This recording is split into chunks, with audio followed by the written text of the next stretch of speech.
Underground online class. Chandanagar नाम के गांव में अजय नाम का एक लड़का अपनी बीवी कुसुम के साथ रहता था। वो काफी पढ़ा लिखा था, लेकिन नौकरी ना होने की वजह से वो ट्यूशन क्लासेस चलाता था और इस पर ही उन दोनों का अच्छा गुजारा चल रहा था।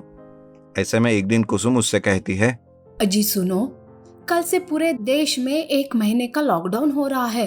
अभी तो आपके क्लासेस भी बंद हो जाएंगे। हाँ हाँ, पता चला मुझे भी, लेकिन 1 महीने की ही बात है, चल जाएगा। ऐसा कहते कहते 1 महीना निकल जाता है, लेकिन लॉकडाउन आगे ही बढ़ता है। धीरे धीरे घर के पैसे और राशन खत्म होने लगता है। ये देखकर कुसुम कहती है, अजी अब क्या करेंगे?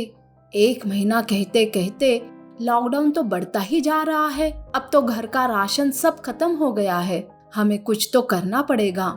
हाँ हाँ कुसुम, मैं गांव में जाकर कुछ देखता हूँ, शायद कुछ काम मिल ही जाए। ये बोलकर अजय गांव में एक चौराहे पर आता है। वहाँ पर उसे उसका एक दोस्त मिलता है। वो कहता है, अरे अजय, क्या चल रहा है तुम्हारा? अरे कुछ नहीं यार, इस लॉकडाउन के चलते काम ही बंद हो गया है, इसलिए कुछ काम ढूंढने आया हूँ। क्यों, तेरी ट्यूशन क्लासेस का क्या हुआ? उसे ही आगे बढ़ाओ। लेकिन इस लॉकडाउन में ये काम कैसे करूंगा यार? अरे कैसे क्या कैसे? तूने देखा नहीं, सारे स्कूलों ने और बाकी इंस्टीट्यूशन वालों ने ऑनलाइन क्लासेस ही चालू किए हैं। तू भी वही कर। बहुत बहुत शुक्रिया मेरे दोस्त, तुमने तो मेरा काम ही आसान कर दिया। अजय खुशी खुशी घर जाता है और अपनी पत्नी से कहता है, अरे सुनो कुसुम, मुझे काम मिल गया। सच कहा? कौन सा काम मिला? मैं ऑनलाइन क्लासेस शुरू करूंगा। फिर से खर्चा? इसके लिए तो बहुत खर्चा आता है ना।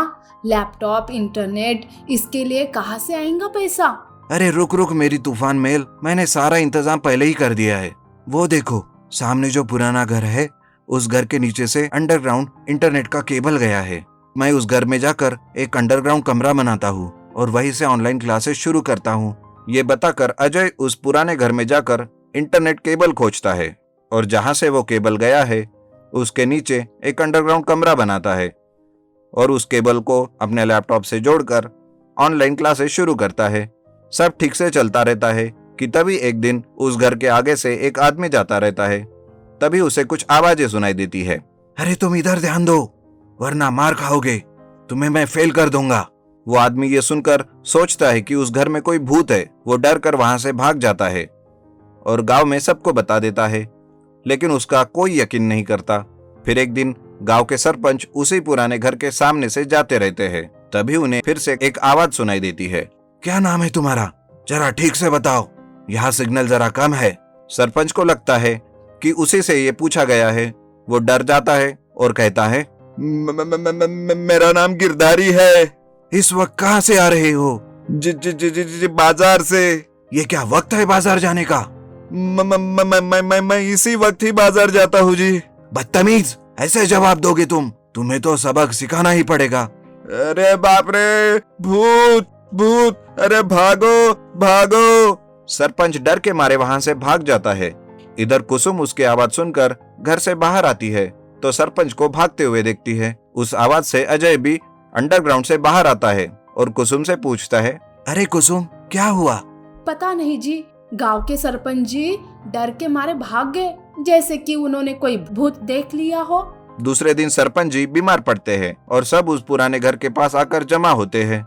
उनकी ये भीड़ देखकर अजय घर से बाहर निकलता है और पूछता है, अरे क्या हुआ, सब यहाँ क्यों इकट्ठा हुए? तभी एक आदमी अजय से कहता है, अरे क्या तुम्हें पता नहीं, इस घर से अजीब अजीब आवाजें आने लगी है, शायद यहाँ कोई भूत है।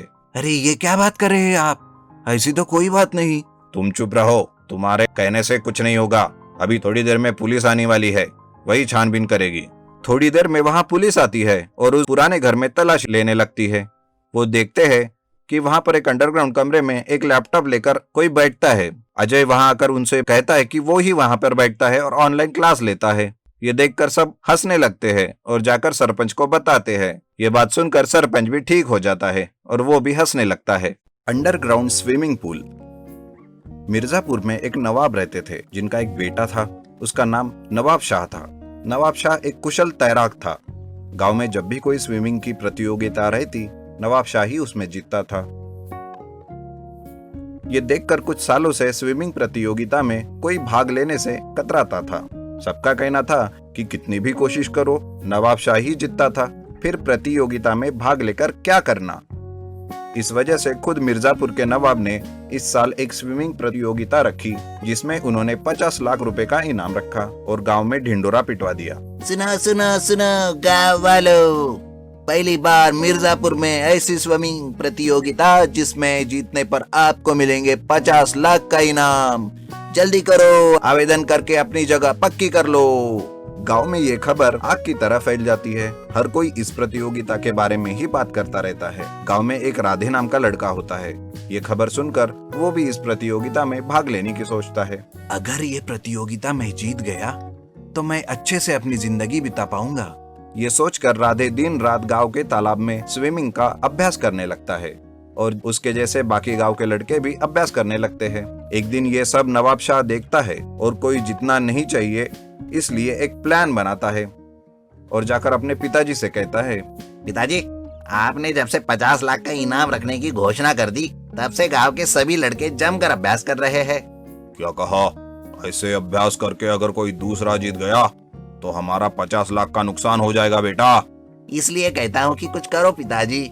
ये सुनकर नवाब उस तालाब पर कुछ गुंडे रखता है ताकि कोई भी तालाब में आकर स्विमिंग की प्रैक्टिस ना कर सके। तभी राधे वहां आता है। अरे ये क्या? ये तालाब को किसने कंपाउंड लगा कर रख दिया? ये तालाब क्या किसी के बाप का है? हाँ, मेरे बाप का है। मतलब ये कि इस गांव पर हमारा राज है और उस हिसाब से ये तालाब भी हमारा हुआ। आज के बाद यहाँ कोई भी प्रैक्टिस नहीं करेगा। ये सुनकर गांव के सब लड़के बहुत नाराज होते हैं, लेकिन राधे चुप चुप कर तालाब में आता है और प्रैक्टिस करता है। एक दिन वो नवाब और उसके लोगों को मिलता है और वो राधे को बहुत मारते हैं और राधे की प्रैक्टिस बंद करा देते हैं। मार खाने के डर से कोई भी स्विमिंग की प्रैक्टिस नहीं करता। तभी राधे को एक आइडिया आता है और वो जल्दी घर के आंगन के अंडरग्राउंड में एक स्विमिंग पूल बनाता है और वहां प्रैक्टिस करने लगता है। इधर नवाब शाह बेफिक्र रहता है कि उसे कोई नहीं हरा सकता। उसका नौकर कहता है, अरे नवाब साहब, प्रतियोगिता पास आ रही है, आप भी अब प्रैक्टिस करना शुरू करो। अरे अब डरने की कोई बात नहीं, क्योंकि गांव के लड़कों को प्रैक्टिस करने के लिए अब तालाब कहाँ है। जी हाँ, सही कहा आपने, जीतेंगे तो आप ही। कुछ ही दिनों में प्रतियोगिता का दिन आता है, लेकिन जिन जिन लड़कों ने आवेदन किए थे वे सब अपना आवेदन पीछे ले लेते हैं। नवाब पूछते हैं, अरे ये क्या? स्विमिंग प्रतियोगिता के लिए कोई भी नहीं है, तो क्या मैं अपने बेटे को ही विजयी घोषित कर दूं? ऐसा बोलकर नवाब अपने बेटे को ही विजयी घोषित करने वाला रहता है। तभी राधे वहां पर आता है और कहता है, जरा रुकिए नवाब साहब, मैंने तो अपना आवेदन वापस नहीं लिया, फिर आप अपने बेटे को कैसे विजयी घोषित कर सकते हैं? ये कहकर नवाब स्विमिंग प्रतियोगिता शुरू करते हैं। शुरुआत में नवाब शाह सामने होते हैं, लेकिन थोड़ी देर के बाद राधे उसे पीछे डालकर सामने निकल जाता है। राधे के अभ्यास के सामने नवाब शाह टिक नहीं पाता और हार जाता है।